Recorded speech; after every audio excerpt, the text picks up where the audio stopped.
In this video, I'm going to show you how you can open all of your accordion block in Kadence Blocks open when you load the page. So here you have to manually click on all the accordions block to show one by one. But what if you can enable all the accordion blocks open when you load the page? So for this, there is no such options. So here, as you can see, I have added a row layout, and under that row layout, I have added the accordion block.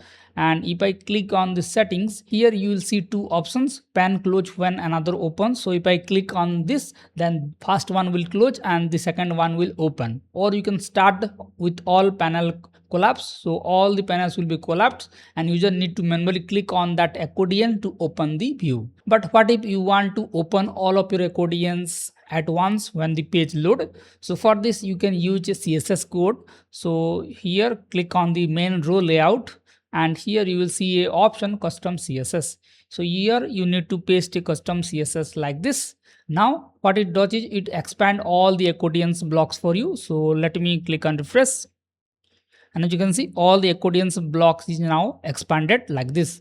You can directly paste it in your customizer to load it site-wide, so you don't have to manually paste the code every time when you use accordion block in your website. So all you have to do is just go to customize, and here click on additional CSS, and here you can paste your CSS. So it will apply globally. So this CSS will load in every pages, and if there is an accordion block, then it will expand all the accordions blocks.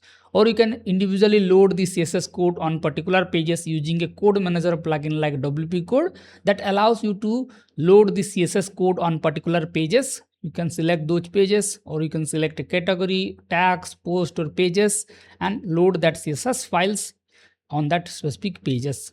So if you still have doubt about accordion block, then I have already made a dedicated video on how to use the Kadence accordion block to display FAQ schema and this type of FAQ sections to your website. So you can follow that video as well.